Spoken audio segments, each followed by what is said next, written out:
Yan. O, kwento. Oh, di ba? Ito yung ginamot mo, Kuya Boy.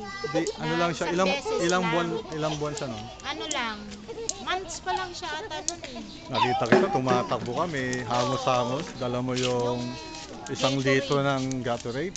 Oo. Kamamatay lang ni ni Ashley. Ay, sino ba yun? Yung baby ni na ano? Oo, yun. Diba? Kabuburol lang nun no? Sorry na nga. Naku, sabi ko, another one. Tapos, dali mo sa bahay, sabi na. Galing kami sa misa dito. Isang beses mo lang yung pinainom nun. Ano lang yun? Tapos dumedi na kagad, di ba? Ilang araw na siyang hindi Ano? 2 araw na, di ba? Nagsusuka. Ata. Nagsusuka, wala nang mailabas. Delikado na yun. Kung tumagal pa ng mga ilang oras yun, Kaya nga, di ba? magkukonvulsyon na yun. Sino yung nag-ano sa akin na... Ay, ikaw nga, dumaan ka dito, sabi mo. Naglalakad kami, Lin. Ano yun? Naka-tricycle pa nga yata kami nun eh. Kasi nagmamadali si Lin. Tapos sabi ni Lin, dali mo sa bahay. Oo.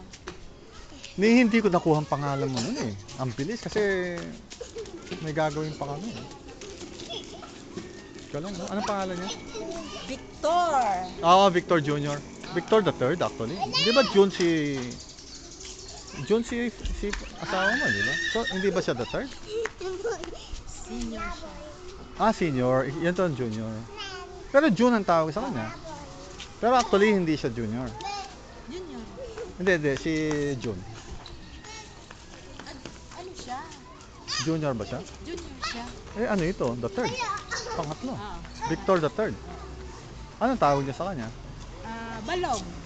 Balo. Pero anong pangalan niya? Victor? Victor talaga. Victor Frias the third? The third? Balong? Yan ang kasanayan ng tao sa kanya eh. Kaya balong. Balong. Hindi ba maraming balong dito? Ang balong kasi sa Ilocano, junior. Pero iba kayo. Hindi po, Bisaya po. Ikaw? Pero iba yung asawa mo, di ba? Hindi. Ilocano? Mga Frias, Ilocano. Taga Ilocano. Ano ni ate? Pinsan ni ate.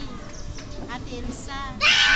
First cousin? Oo, first cousin. Ano ba si Elsa? Prias po. Frias. Yun. Kaya si Princess, Frias. Prias po. Magpinsan sila. Oo. Meron pa dating nakatira ditong Frias eh. Wala na sila dito. Bumalik yata sa Pangasinan ba? Kapatid ni ate yun. O doon sila dati sa itaas. Si Kuya Piro. Kapatid ni ate yun. Patagal na silang, more than 10 years na silang hindi ko Wala na nakikita. sila sa Pangasinan. Very close kami no. Pero Eh, magkikita hello. muli. Ako po yung ginamot. Yun. Isang beses lang. Magkikwento ako sa'yo.